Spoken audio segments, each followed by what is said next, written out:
IT job కోసం try చేస్తున్నారా? Coding ట్యూటర్లో training తో పాటు స్టైఫండ్ అండ్ 100% జాబ్ గ్యారంటీ. నమస్తే, నేను Keshav. Welcome to Suman TV. వరద బీభత్సం, వర్షపు బీభత్సం రెండు తెలుగు రాష్ట్రాలని అతలాకుతలం చేసింది. ముఖ్యంగా ఉమ్మడి కృష్ణా జిల్లా, ఉమ్మడి ఖమ్మం జిల్లా పరిధిలో అనేక ప్రాంతాలు నీట మునిగినటువంటి పరిస్థితి. ఖమ్మం పట్టణం కూడా జలమయం అయింది. ప్రస్తుత పరిస్థితి అక్కడ ఎలా ఉంది, అలానే రిలీఫ్ మెజర్స్ ఏ విధంగా సాగుతున్నాయి, ఇప్పుడు ఉన్న పరిస్థితుల్లో రాజకీయాలు తప్పితే మరొకటి వినిపించినటువంటి నేపథ్యంలో జనసేన పార్టీ గతంలో పోటీ చేసినటువంటి ఎన్నికల్లో పోటీ చేసినటువంటి నియోజకవర్గాలు ఎక్కువ శాతం ఖమ్మం జిల్లాలోనే ఉన్నాయి. సో అక్కడ జనసేన పార్టీ చేస్తున్నటువంటి సర్వీసెస్ ఏంటి తెలుసుకునేటువంటి ప్రయత్నం చేద్దాం. అక్కడి నుంచి ఖమ్మం నుంచి మిర్యాల రామకృష్ణ గారు మనతో లైవ్లో జాయిన్ అయ్యారు. రామకృష్ణ గారు నమస్కారం. నమస్తే అండి. నమస్తే రామకృష్ణ గారు, ఏంటి ఖమ్మంలో పరిస్థితి ఏంటి? ఖమ్మం పట్టణమే వరద ముంపు బారిన పడింది. ఇప్పుడు 4 రోజులు అవుతుంది. సో ఎంతవరకు తేరుకున్న పరిస్థితి ఉంది? ప్రజలు ఏ విధంగా ఉన్నారు? కాలనీలు ఏ విధంగా ఉన్నాయి? వాస్తవానికి ఖమ్మం నగరం పుట్టినప్పటి నుంచి కూడా ఈ స్థాయి వరదలు అయితే ఖమ్మం నగరం ఏ రోజు చూడలేదండి.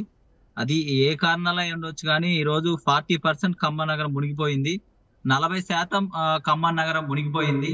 ఈ రోజున ఖమ్మంలో ఈ యొక్క 40% యొక్క గృహాలన్నీ కూడా నీటిలో నిండిపోయినాయి. 4 రోజుల నుంచి కూడా అధికారులు కానీ ప్రజాప్రతినిధులు కానీ పట్టించుకునే పరిస్థితి కనపడుతుంది.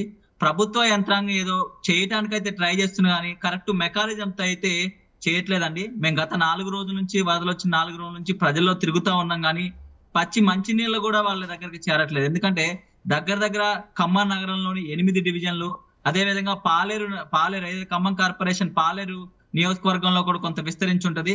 అక్కడ కూడా కొంత చాలా మేర దెబ్బతిని ఈ రోజు ప్రజలు ఒక 20,000కు పైగా కుటుంబాలలో కట్టుబాట్లు ఏదైతే అన్ఎక్స్పెక్టెడ్ గా ఈ వాతావరణ శాఖ కానీ ప్రభుత్వం కానీ వాళ్ళు అలర్ట్ చేయలేదు. అలర్ట్ చేయని పరిస్థితుల్లో ఒకేసారి వరద రావడంతో వాళ్ళు కట్టుబట్టలతో బయటకు వెళ్ళిపోవడం కానీ లేకపోతే దగ్గరలో ఉన్న 3 అంతస్తులు 4 అంతస్తులు బిల్డింగ్ ఎక్కి ప్రాణాలు కాపాడుకోవడం జరిగింది. మొన్న సాయంత్రం నుంచి కొంచెం వరద తగ్గుముఖం పట్టడంతో నీళ్ళలోంచి వెళ్ళిపోతుంటో వాళ్ళ ఇళ్లలోకి వెళ్తే ఒక్క సామాన్ గానీ ఒక్కటి కూడా కనపడిన పరిస్థితి కనపడుతుంది. మంచినీళ్లు కూడా ఈ రోజు దిక్కులేని పరిస్థితి కనపడుతుంది. మా ఖమ్మం జిల్లా నుంచి 3 మంత్రులు ఉన్నప్పటికి కూడా ప్రభుత్వ యంత్రాంగాన్ని యూటిలైజ్ చేసుకునే పరిస్థితి అయితే కనపడట్లేదండి. అంతమంది కార్పొరేటర్లు ఉన్నారు, అక్కడ అధికారులు ఉన్నారు, చుట్టుపక్కల ప్రాంతాల నుంచి అధికారులను తెప్పియొచ్చు, కానీ మంచినీరు కూడా ఇవ్వలేని పరిస్థితి ఎందుకుందో మాకైతే అర్థం కాలే. ఖమ్మంలో ప్రకృతి విలయానికి ప్రధానమైన కారణం ఆక్రమణలు అనేటువంటి విమర్శ వస్తుంది. ముఖ్యమంత్రి పర్యటన చేశారు. ఇప్పుడు హైడ్రా చుట్టూ చర్చ నడుస్తుంది. సో ఇది రాష్ట్ర వ్యాప్తం చేస్తామంటున్నారు. అసలు ఖమ్మం పట్టణం ముంపు బారిన పడడానికి మీరు వేసినటువంటి అంచనా ఏంటి? ఏది మేజర్ రీజను? ఎందుకు మొదటిసారిగా అంత భారీ స్థాయిలో వరదను చూడాల్సినటువంటి పరిస్థితి వచ్చింది? రేవంత్ రెడ్డి గారు వచ్చారండి. రేవంత్ రెడ్డి గారు వచ్చారు, ఒక నైట్ ఖమ్మం జిల్లాలో స్టే చేశారు.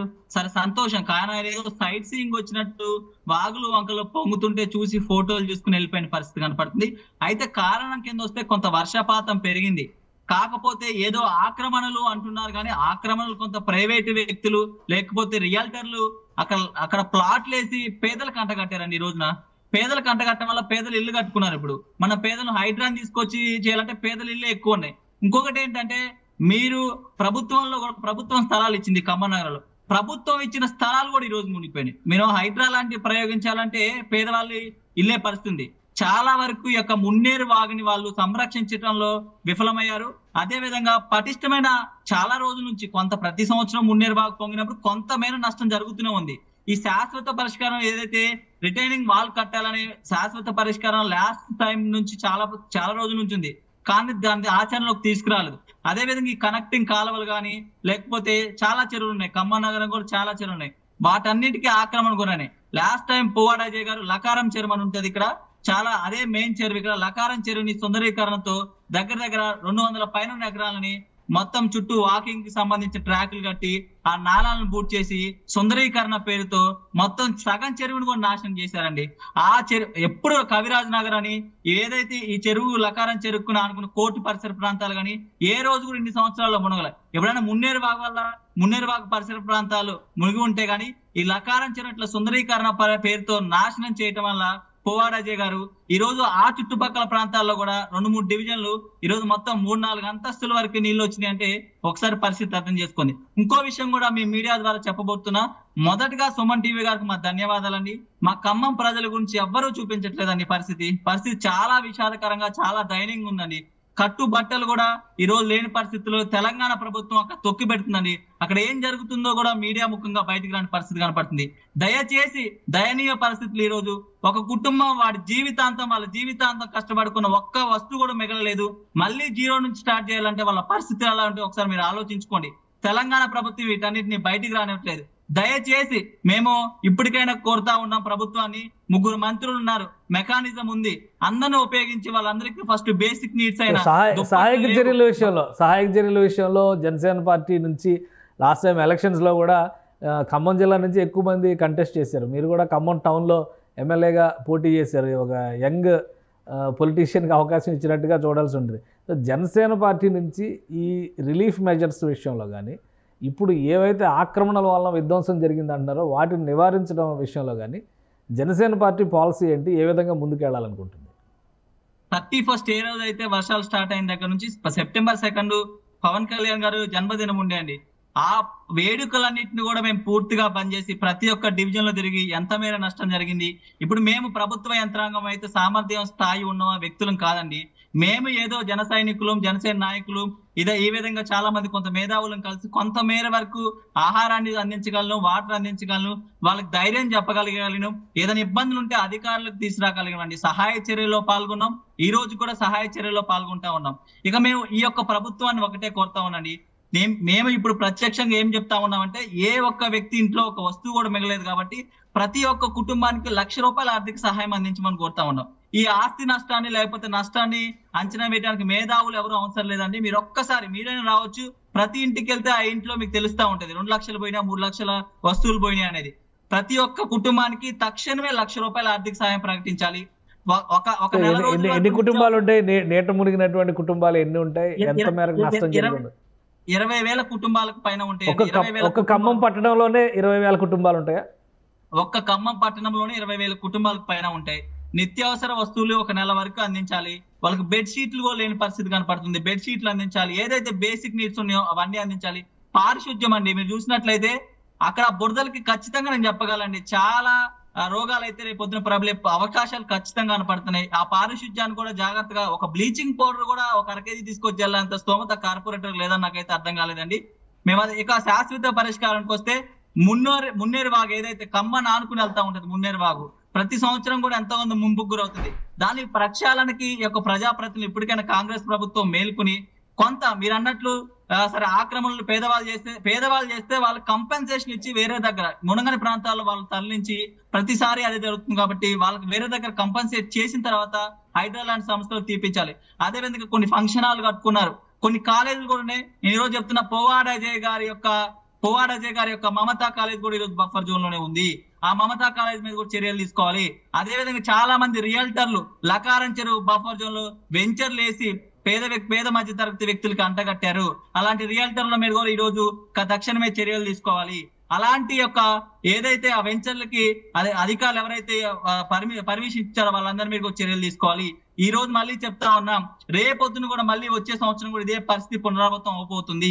ఇవన్నీ కానీ చర్యలు తీసుకోకపోతే మొత్తం ఖమ్మం నగరానికే ఒక ముంపుకు గురేవే ఒక భయంకరమైన పరిస్థితి అయితే ఈ రోజు ఖమ్మం నగరంలో మీరు ఆ విజువల్స్ చూస్తే కనపడతా ఉంటుంది. మీ డ్రోన్ విజువల్స్ దగ్గర 30 to 40% ఈ రోజు ఉంది. అదే విధంగా ప్రకాష్ నగర్ దగ్గర ఒక చెక్ డ్యామ్ లాంటిది కట్టారు. చెక్ డ్యామ్ అంటే లైక్ ఎట్లా అంటే దానికి గేట్లు ఏమి ఉండవు, డైరెక్ట్ గా అక్కడ ఒక వాటర్ ఆగటానికి తాత్కాలిక ప్రయత్నం చేశారు. దాని వల్ల ఏమవుతుందంటే అక్కడ వాటర్ కొంచెం ఫ్లో ఆపడం వల్ల వెనకాల తనుతుంది. అక్కడ ఆ చెక్ డ్యామ్ తీసేసి ఒక రిజర్వ్ ఏదైతే ఒక మన ఇప్పుడు నాగాన్ సాగర్ ఆ టైప్ ఆఫ్ ఏదైనా ఇది కట్టాలి, కానీ ఆ చెక్ డ్యామ్ కట్టడం వల్ల వెనక ప్రవాహాన్ని కూడా తనుతుంది. దాని మీద కూడా అధికారులు కానీ ఇక్కడ ఇప్పుడు ఏదైతే ఖమ్మం ఎమ్మెల్యే ఉన్నారో ఆయన మినిస్టర్ తుమ్మల నాగేశ్వరరావు గారు, పక్క నియోజకవర్గం మధ్య డిప్యూటీ సీఎం మల్లుబట్టి విక్రమార్క గారు, ఇంకో పక్క నియోజకవర్గం పాలేరు ఆయన మినిస్టర్ పొంగులేరు శ్రీనివాస్. ఆక్రమణల విషయంలో ప్రభుత్వం సీరియస్ గా ఉంది అని చాలా క్లియర్ ఇండికేషన్ హైడ్రా ద్వారా చూపిస్తుంది. ఇప్పుడు ఖమ్మం పట్టణంలో పువ్వాడ అజయ్ గారి వలన ఆక్రమణలు ఎక్కువగా జరిగితే ఫిర్యాదులు ఇచ్చి జనసేన పోరాటం చేసేటువంటి అవకాశం ఏమైనా ఉందా? ఖచ్చితంగా ఉంది. మేము ఈ యొక్క 4-5 రోజులు దాటిన తర్వాత కొంత కోలుకున్న తర్వాత బాధితులందరూ రెడీగా ఉన్నారు. వాళ్ళకి తక్షణ సాయంతో పాటు శాశ్వత పరిష్కారం, అదే విధంగా ఆక్రమణ తొలగించాలి. మేము ఆక్రమణల మీద ఎందుకు ఈ రోజు ఇంత గట్టిగా మీరు ఎన్నిసార్లు అడుగుతున్నా చెప్పలేకపోతున్నా అంటే మాకు ఈ అధికారుల మీద కానీ ప్రభుత్వం మీద నమ్మకం లేదండి. వీళ్ళు పేదవాళ్ళే తొలగిస్తారనే భయం కూడా మాకుంది. ఇప్పుడు ఏంటంటే పేదవాళ్ళకి కంపన్సేట్ చేయకుండా తొలగించడానికి కూడా మేము ఒప్పుకోవట్లేదు. హైడ్రా వచ్చి ఎవడన్నా పేదవాడి ఇల్లు కూలుస్తుంది, అది ఆక్రమణ అంటే మేము ఒప్పుకునే పరిస్థితి లేదు. వాళ్ళ కంపన్సేట్ చేసిన తర్వాతే కూలుస్తాను. లేదు మీరు ప్రైవేట్ వ్యక్తుల్ని, ఫంక్షన్ హాల్ని, లేకపోతే ఇంకేదైనా ప్రైవేట్ నిర్మాణాలు ఉంటే కూర్చొని మేము దానికి సపోర్ట్ చేస్తాం. అంతే తప్ప మీరు ఇప్పుడు రామన్నపేట, దానవాయిగూడ అనే ప్రాంతాలు ఉన్నాయి, అవి మొత్తం కూడా ప్రభుత్వం ఇచ్చిన ప్లాట్లే. అక్కడ 70% మునిగిపోయింది. మరి రేపొద్దున అక్కడ నీళ్ళు కూడా మీరు తీస్తారా? ప్రభుత్వ స్థలాలు, ప్రభుత్వం ఇచ్చిన స్థలాలు మునిగిపోయినప్పుడు వాళ్ళు కంపన్సేట్ చేసి తర్వాత కూర్చోండి. అంతే తప్ప మేము విచ్చలవిడిగా మీ యొక్క లోకల్ యొక్క నాయకులు చెప్పినట్టు చేస్తామంటే హైడ్రా లాంటి సంస్థలు కూడా మేము ఖమ్మం రానిచ్చే పరిస్థితి ఉండదు. ప్రైవేట్ నిర్మాణాల జోలికి వెళ్ళండి, అంతేగాని పేదవాళ్ళ ఇళ్ళ జోలికి వస్తే మాత్రం ఖచ్చితంగా జనసేన పార్టీ ఊరుకోదు, ఖచ్చితంగా దాని మీద పోరాడుతుంది. రైట్, థ్యాంక్ యూ రామకృష్ణ గారు మీ అభిప్రాయాలు తెలియజేసినందుకు. ఇది ఖమ్మం పట్టడం మునిగిపోవడానికి ప్రధానమైనటువంటి కారణాలు ఆక్రమణలు, ముఖ్యంగా మాజీ మంత్రి పువ్వాడ అజయ్కి సంబంధించినటువంటి అక్రమ నిర్మాణాలు కూడా చాలా ఉన్నాయి. అదేవిధంగా ప్రభుత్వం ఇచ్చినటువంటి స్థలాలు కూడా సురక్షితమైనటువంటి స్థలాలు కావు. ఆ ప్రాంతాల్లో ఉన్నటువంటి పేద, బడుగు, బలహీన వర్గాలకి ప్రత్యామ్నాయ మార్గాలు చూపించకుండా కూలగొడితే ఊరుకునే ప్రసక్తే లేదని చెప్తున్నారు మిర్యాల రామకృష్ణ గారు. మరోవైపు వరద బాధితులకి, తుఫాను బాధితులకి సహాయార్థం చేస్తున్నటువంటి చర్యలను మరింత ముమ్మరం చేయాలి. ఇప్పటికే ఆ గ్రామాల్లో కానీ, పట్టణ శివారు ప్రాంతాల్లో కానీ, నీట మునిగినటువంటి ప్రాంతాల్లో తీవ్రమైనటువంటి నష్టం జరిగింది. ఈ నష్టాన్ని నివారించాలంటే ప్రభుత్వం తక్షణమే ₹1,00,000 ఆర్థిక సాయం చేయాలని ఆయన డిమాండ్ చేస్తున్నారు. ఇది special discussion. Keep watching. Suman టీవీలో మీ పర్సనల్ అండ్ బిజినెస్ ప్రమోషన్స్ కోసం కింది నెంబర్కి కాంటాక్ట్ చేయండి.